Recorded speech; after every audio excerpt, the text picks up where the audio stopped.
नमस्कार, बहुत बहुत स्वागत है आपका हमारे इस खास प्रोग्राम में। मैं हूं आपके साथ अंशिका पाठक। तुलसी पीठ पहुंचने वाले हैं प्रधानमंत्री नरेंद्र मोदी और अभी से ना सिर्फ तुलसी पीठ बल्कि पूरे चित्रकूट में उत्साह है। उत्साह की बात भी है जब राजनीति और धर्म दो दिग्गज एक साथ होंगे। एक तरफ वैश्विक नेता नरेंद्र मोदी, दूसरी तरफ तुलसी पीठ के प्रमुख रामभद्राचार्य जी महाराज। दौरा तो 40 मिनट का होगा, लेकिन कई सदियों तक इसका असर नजर आएगा। इसी के साथ शुरू करते हैं तुलसी पीठ मोदी।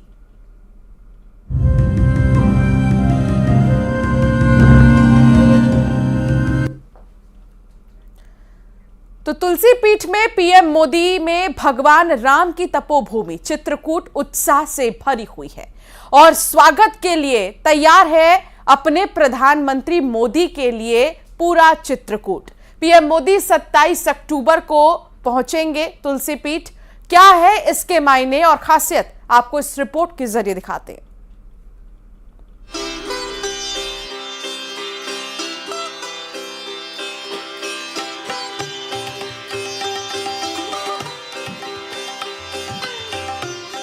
भगवान राम की तपस्थली चित्रकूट।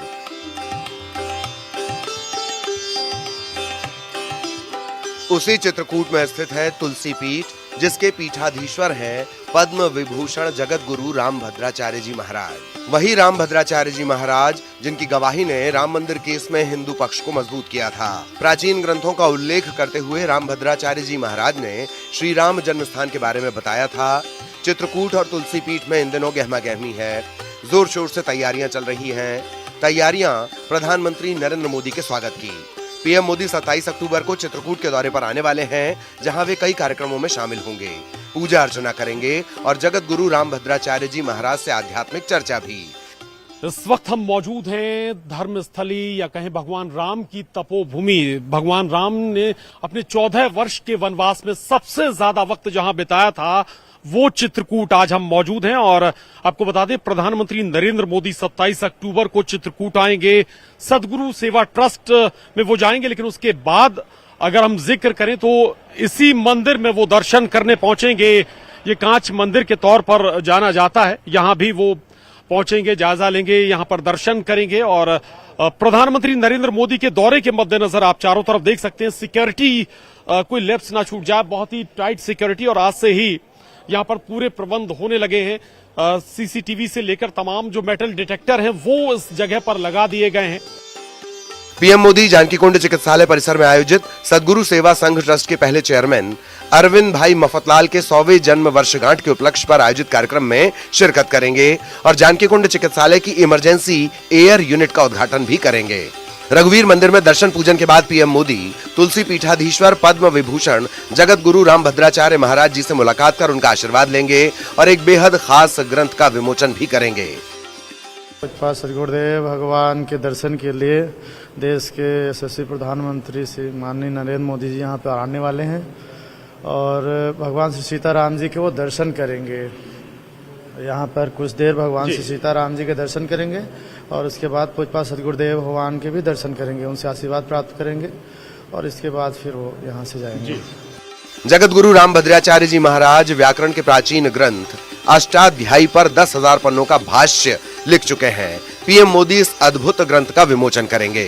चित्रकूट भगवान राम की तपोस्थली है। धर्म और अध्यात्म से प्रधानमंत्री मोदी का लगाव भी कम नहीं। पीएम मोदी जब चित्रकूट के दौरे पर आएंगे तो धर्म चर्चा का लाभ भी उठाएंगे और इस चर्चा के लिए जगत गुरु रामभद्राचार्य महाराज जी से बेहतर और कौन हो सकता है।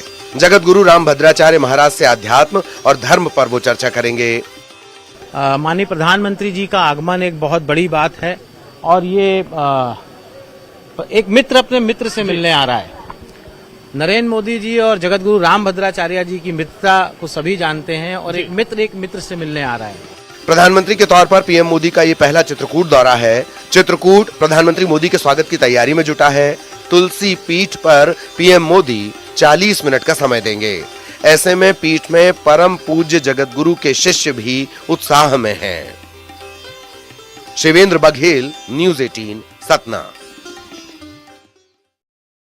तुलसी पीठ के पीठाधीश्वर पद्म विभूषण जगत गुरु राम भद्राचार्य जी से न्यूज 18 ने खास बातचीत की। उन्होंने पीएम मोदी राम मंदिर पर क्या कहा, आपको सुनाते हैं।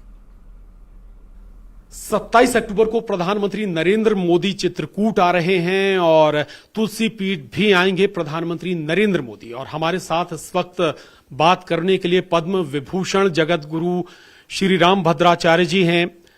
जगत गुरु जी, प्रधानमंत्री नरेंद्र मोदी आशीर्वाद लेने आ रहे हैं, आशीर्वाद मिलेगा उन्हें? पूर्ण आशीर्वाद मिलेगा, वो मेरे मित्र भी हैं जी। आशीर्वाद भी मिलेगा और 2024 में विजयी होने का प्रसाद भी मिलेगा। जी। राम मंदिर आकार ले रहा है, सदियों से ये लड़ाई चल रही थी, अब जाकर आकार ले रहा है राम मंदिर। कितनी भूमिका मानते हैं आप मोदी सरकार की या मोदी जी की? बहुत अच्छी भूमिका मानते हैं, पर न्यायालय का कार्य था जी। उसमें सरकार का कोई हस्तक्षेप नहीं होता जी। उसमें तो गवाहियां होती हैं, तथ्य प्रस्तुत किए जाते हैं जी। मैंने स्वयं इतने अकाट्य तथ्य प्रस्तुत किए थे जी। कि उसने निर्णय की दिशा बदल दी। जी। मैंने 441 प्रमाण दिए थे जी। और खुदाई हुई तो 437 स्पष्ट निकले, केवल 4 प्रमाण अस्पष्ट थे। और मोदी सरकार की भूमिका ये थी कि इतना बड़ा निर्णय आया जी। और किसी प्रकार का विपक्षियों का आक्रमण नहीं हुआ, विदेशियों का आक्रमण नहीं हुआ, शांत से निपट गया। मोदी जी ने शिलान्यास भी भूमि पूजन किया, तब भी मैं था जी। इस बार अब रामलला जी गर्भगृह में प्रवेश करेंगे, तभी मैं रहूंगा, मोदी जी रहेंगे जी। उसी समय अयोध्या में मेरा अमृत महोत्सव मनाया जा रहा है जी। जो 9 दिन तक चलेगा। जी। 1008 कुंडी हनुमान महायज्ञ होगा और 22 तारीख को इसका उद्घाटन, गर्भगृह में भगवान प्रवेश करेंगे तो वहां भी मोदी जी होंगे और मेरे उत्सव में भी मोदी जी होंगे। मोदी सरकार को लेकर आपको लगता है अभी कुछ और ऐसे काम जो होने बाकी हैं?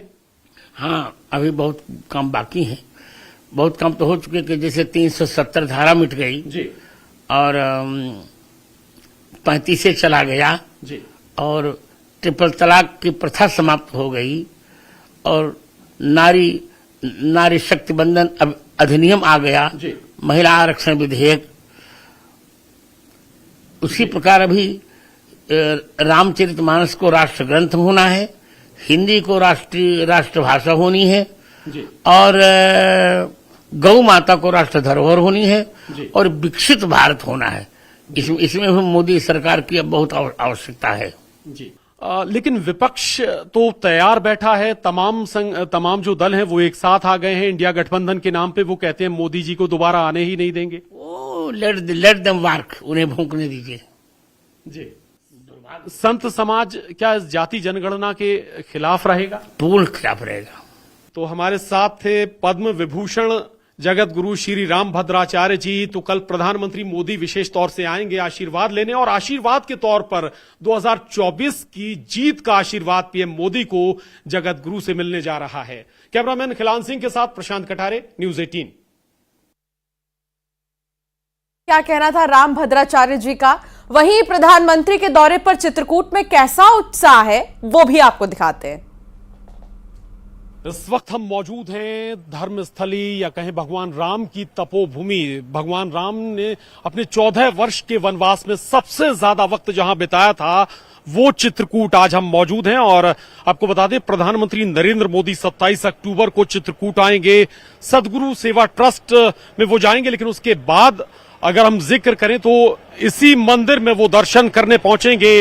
ये कांच मंदिर के तौर पर जाना जाता है, यहां भी वो पहुंचेंगे, जायजा लेंगे, यहां पर दर्शन करेंगे। और प्रधानमंत्री नरेंद्र मोदी के दौरे के मद्देनजर आप चारों तरफ देख सकते हैं सिक्योरिटी कोई लेफ्ट ना छूट जाए, बहुत ही टाइट सिक्योरिटी। और आज से ही यहां पर पूरे प्रबंध होने लगे हैं। सीसीटीवी से लेकर तमाम जो मेटल डिटेक्टर हैं वो इस जगह पर लगा दिए गए हैं। आपको हम उस मंदिर में भी ले चलेंगे जहां प्रधानमंत्री नरेंद्र मोदी खुद पहुंचने वाले हैं। ये कांच मंदिर है, यहां भी प्रधानमंत्री नरेंद्र मोदी मंदिर के अंदर आएंगे, दर्शन करेंगे। दरअसल ये कांच मंदिर कहा जाता है। ये तस्वीरें देख रहे हैं आप, कोई भी सिक्योरिटी लैप्स ना हो, ये हर मुमकिन कोशिश है। मेटल डिटेक्टर यहां पर लगाया जा रहा है। जो भी मंदिर के अंदर आएगा उसका प्रॉपर चेक होगा, कहीं कोई ऐसा इंस्ट्रूमेंट तो उसके अंदर नहीं है जो आपत्तिजनक हो। और यहीं इस मंदिर के अंदर प्रधानमंत्री नरेंद्र मोदी जाकर जायजा लेंगे। 3 जगह यहां पर जानकी, भगवान राम, लक्ष्मण और सीता की यहां पर मूर्तियां विराजित हैं। यहां पर वो आएंगे, दर्शन करेंगे। इसके अलावा बजरंग बली की मूर्ति भी इस मंदिर के अंदर स्थापित है, यहां पर वो आने वाले हैं। इसके अलावा तुलसीदास जी की भी मूर्ति यहां पर स्थापित है। इस पूरे मंदिर में वो आएंगे, दर्शन करेंगे, अवलोकन करेंगे और हम जानने की कोशिश भी करेंगे कि क्या मंदिर प्रबंधन को बताया गया है। प्रधानमंत्री नरेंद्र मोदी आने वाले हैं, पता है आपको? बिल्कुल पता है। पूज्यपाद श्री गुरुदेव भगवान के दर्शन के लिए देश के यशस्वी प्रधानमंत्री श्री माननीय नरेंद्र मोदी जी यहाँ पर आने वाले हैं और भगवान श्री सीताराम जी के वो दर्शन करेंगे। यहाँ पर कुछ देर भगवान श्री सीताराम जी के दर्शन करेंगे और उसके बाद पूज्यपाद श्री गुरुदेव भगवान के भी दर्शन करेंगे, उनसे आशीर्वाद प्राप्त करेंगे और इसके बाद फिर वो यहाँ से जाएंगे। बिल्कुल, तो आपने सुना कि इस मंदिर में भी वो आएंगे और इसके बाद तुलसी पीठ के शंकराचार्य स्वामी रामभद्राचार्य जी का आशीर्वाद भी वो यहां पर लेंगे, उनसे मुलाकात करेंगे, बातचीत करेंगे और हो सकता है कि कई और मसलों, चूंकि चुनाव है तो हो सकता है कि कोई सियासी मसले पर भी चर्चा हो।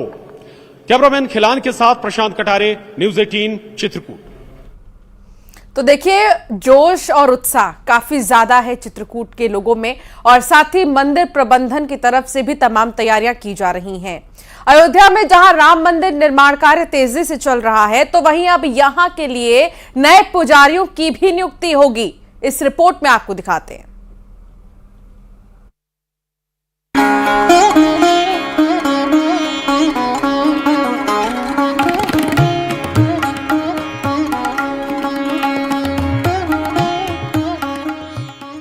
अयोध्या में राम मंदिर की प्राण प्रतिष्ठा का वक्त जैसे जैसे नजदीक आ रहा है, वैसे वैसे राम भक्तों को भी इसका बेसब्री से इंतजार हो रहा है। लेकिन इसी बीच अयोध्या से एक खबर सामने आ रही है और वो है यहाँ के नए पुजारियों की भर्ती को लेकर। जी हां, अयोध्या के भव्य और दिव्य राम मंदिर में 22 जनवरी को प्राण प्रतिष्ठा होने वाली है। लेकिन प्राण प्रतिष्ठा से पहले श्री राम जन्मभूमि तीर्थ क्षेत्र ट्रस्ट नए अर्चक यानी पुजारियों की नियुक्ति करने जा रहा है। आवेदन प्रक्रिया चल रही है। प्राण प्रतिष्ठा को लेकर के और हम लोगों ने जो यहाँ पर एक श्री राम सेवा विधि विधान समिति बनाई है, जो धार्मिक सभी कार्यक्रमों में मार्गदर्शन करती रहेगी, उसका कार्य अब विधिवत आरंभ हो चुका है और इस समिति के माध्यम से भगवान श्री राम की पूजा कैसे हो, इसका पूरा ग्रंथ तैयार किया जा रहा है। वह ग्रंथ बनने के पश्चात उसके अनुसार अध्ययन करने वाले छात्रों का चयन होगा। इन छात्रों को छात्रवृत्ति भी मिलेगी। श्री राम जन्मभूमि तीर्थ क्षेत्र के द्वारा पुजारी प्रशिक्षण के लिए एक फार्म निकाला गया है और सूचनाएं भी सबको प्रेषित की गई। 31 अक्टूबर तक लोग जमा कर दें। इस प्रशिक्षण वर्ग में जो है 6 माह का प्रशिक्षण होगा, आवासीय होगा और इसमें जो है वरीयता दी गई कि अयोध्या परिक्षेत्र का रहने वाला व्यक्ति जो है वो होगा तो अति उत्तम है। आयु उसकी रखी गई है 20 से 30 वर्ष की। इच्छुक अभ्यर्थी श्री राम जन्मभूमि तीर्थ क्षेत्र ट्रस्ट की आधिकारिक वेबसाइट के माध्यम से ऑनलाइन आवेदन कर सकते हैं। उनमें से हम लोग उत्तम छात्रों को चुन करके उन्हें यहाँ पर अर्चकों के रूप में निश्चित रूप से नियुक्त करेंगे। हमारा यह लक्ष्य है कि इसमें अवध प्रदेश के मुख्यतः अयोध्या के और आसपास के छात्रों का प्रवेश हो। वे सभी अधीत होने चाहिए और उनका प्रशिक्षण होने के पश्चात भी उनमें से हम परीक्षा लेकर के चयन करने वाले हैं। यह बात नितांत आवश्यक है। जानकारी के मुताबिक इन अर्चकों को 2000 रुपए महीना की छात्रवृत्ति भी दी जाएगी। एक बात और जरूरी है कि इन सभी अभ्यर्थियों ने गुरुकुल शिक्षा पद्धति से पढ़ाई और 6 महीने की श्री राम नंदनीय दीक्षा भी ली हो। फिलहाल राम मंदिर का काम युद्ध स्तर पर चल रहा है और इस साल के अंत तक भूतल पूरी तरह से बन जाने की संभावना है। ऐसे में अब नए पुजारियों का भी चयन होने जा रहा है। अयोध्या से न्यूज़ 18 के लिए निमिष गोस्वामी की रिपोर्ट।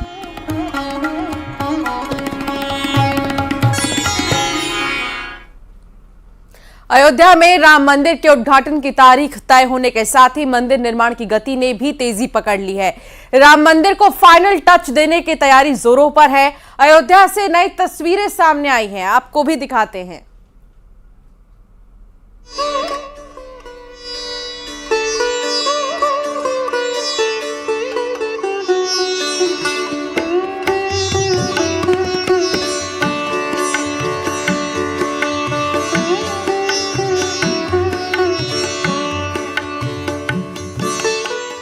अगले साल 22 जनवरी को रामलला अपनी जगह पर विराजमान हो जाएंगे और उससे पहले मंदिर निर्माण के काम ने रफ्तार पकड़ ली है। राम मंदिर के दरवाजे, सिंहासन और शिखर स्वर्ण जड़ित हो, इसके लिए प्रयास शुरू कर दिए गए हैं। भगवान राम के भव्य मंदिर में कुल 42 दरवाजे होंगे और इन 42 दरवाजों में से 18 दरवाजे भूतल यानी कि गर्भगृह और उसके आसपास लगाए जाएंगे। भगवान रामलला के गर्भगृह में मार्बल को तराशा जा रहा है, उसे कालीन नुमा लुक दिया गया है। इसके साथ ही अब जिस सिंहासन पर भगवान विराजमान होंगे वो सफेद मार्बल का बनाया जा रहा है। उस सिंहासन को भी स्वर्ण जड़ित किया जाएगा। भगवान रामलला के मंदिर के दरवाजों के लगाने के काम ने भी तेजी पकड़ ली है। महाराष्ट्र की सागौन की लकड़ी का भी इस्तेमाल किया गया है। रामलला की मूर्ति भी बहुत जल्द बन जाएगी। दरवाजे की लकड़ी महाराष्ट्र से सैगौन की करीब 6 महीने पहले आ गई थी और वहीं से और अन्य क्षेत्रों से बेस्ट जो कास्ट के कारीगर हैं वो लोग आए थे और उन्होंने दरवाजे लगभग नीचे के भूतल के तैयार कर दिए हैं और उस पर नक्काशी का काम चल रहा है। मंदिर के खंभों पर मूर्तियां उकेरी जा रही हैं जो कि बेहद आकर्षक दिखेंगी।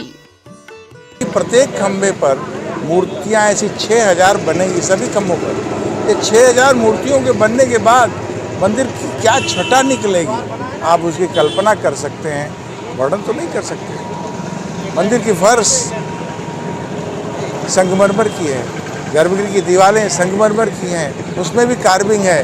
भगवान राम जहाँ विराजित हो गए उनका सिंहासन संगमरमर का है, आगे उस पर स्वर्ण जड़ित करने की योजना है।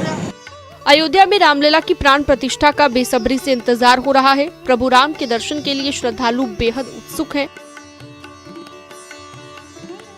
इस साल के आखिरी तक राम मंदिर का भूतल पूरी तरह बनकर तैयार हो जाने की संभावना है। रामलला के निधि समर्पण अभियान के दरमियान पूरे देश और दुनिया में बैठे हुए लोगों ने बड़ी संख्या में रामलला को दान किया था और इस दान में धातुओं का भी इस्तेमाल किया गया था। राम भक्तों ने पीली धातु यानी कि स्वर्ण और चांदी की धातुएं भगवान के निमित्त समर्पित की थी। अब इन धातुओं का सदुपयोग करते हुए राम भक्त को श्रद्धा का सम्मान करते हुए राम मंदिर ट्रस्ट इन धातुओं का इस्तेमाल रामलला के मंदिर में करने जा रहा है। भगवान रामलला के भूतल के दरवाजे स्वर्ण जड़ित होंगे तो भगवान के विराजमान होने वाले सिंहासन को भी स्वर्ण जड़ित किया जाएगा। इतना ही नहीं, पूरे अयोध्या से दिखाई देने वाला शिखर भगवान रामलला के भव्य मंदिर का शिखर भी स्वर्ण जड़ित होगा। अयोध्या से न्यूज़ 18 के लिए निमिष गोस्वामी। मध्य प्रदेश की सियासत से जुड़ी बड़ी खबर आ रही है। कांग्रेस में शामिल हो गई हैं निशा बांगरे। कमलनाथ ने सदस्यता दिलाई है। आमला सीट पर दावा कर रही हैं। आमला से कांग्रेस प्रत्याशी बदल सकती है, लेकिन बड़ी बात यह कि अब कमलनाथ की मौजूदगी में वो शामिल हो गई हैं कांग्रेस में। आस लगाए बैठी थी निशा बांगरे लंबे समय से और हालांकि उनकी उम्मीद पर कांग्रेस खरे उतरी है और ऐसे में कांग्रेस से उम्मीद बहुत ज्यादा कर रही थी निशा बांगरे की कांग्रेस जरूर उन्हें पार्टी की सदस्यता दिलाएगी और पार्टी में शामिल करेगी और आमला के लिए भी सोचेगी। तो इसी तरह सब कुछ हुआ और रणदीप सिंह सुरजेवाला ने हालांकि पहले ही कह दिया था कि निशा बांगरे को बहुत बधाई, क्योंकि निशा बांगरे को सदस्यता दिलाई जाएगी कांग्रेस पार्टी की। हालांकि अब वो शामिल हो गई हैं। माननीय कमलनाथ जी के निर्देशन में कांग्रेस पार्टी के वरिष्ठ ने जो हमारे कांग्रेस के राज्यसभा सांसद है माननीय विवेक तनखा जी के माध्यम से कमलनाथ जी ने मेरी इस लड़ाई को हाई कोर्ट और सुप्रीम कोर्ट तक पहुंचाया। हमने वहां से भी अपनी लड़ाई लड़ी, लेकिन उसका नतीजा क्या हुआ आप देख रहे हैं। जिस दिन कांग्रेस पार्टी ने जो मेरा आमला की टिकट होल्ड किया, सिर्फ इस इंतजार में कि मेरा इस्तीफा भारतीय जनता पार्टी की सरकार जो है वो मंजूर करेगी, लेकिन उनका षड्यंत्र देखिए। उन्होंने उस दिन मेरे इस्तीफे को मंजूर किया जब कांग्रेस ने उस पार्टी के पे प्रत्याशी घोषित कर दिया। तो इस तरह का षड्यंत्र जो भारतीय जनता पार्टी की सरकार ने मेरे साथ किया है, ये सिर्फ मेरे साथ नहीं है, ये मध्य प्रदेश की तमाम महिला के साथ है। तो इसीलिए जिस प्रकार से कांग्रेस पार्टी ने इस देश की आजादी की लड़ाई लड़ी और अब हम अपने अधिकारों की लड़ाई। कलाकार हैं, बहुत कलाकार हैं, पर इनको बेरोजगार नौजवान नहीं दिखता, इनकी आंख नहीं चलती, इनको किसान की आवाज नहीं सुनते, इनके कान नहीं चलते, आंख नहीं चलती, कान नहीं चलता, मुंह बहुत चलता है। पर मुंह चलाने में और प्रदेश चलाने में बहुत अंतर है। निशा बांगड़े जी, आप चिंता मत करिएगा, हम आपसे प्रदेश की सेवा करवाएंगे, हम आपसे प्रदेश की सेवा कराएंगे। यहां रुकना होगा एक छोटे से ब्रेक के लिए, आगे भी खबरें जारी रहेंगी। आप देखते रहिए न्यूज़ 18।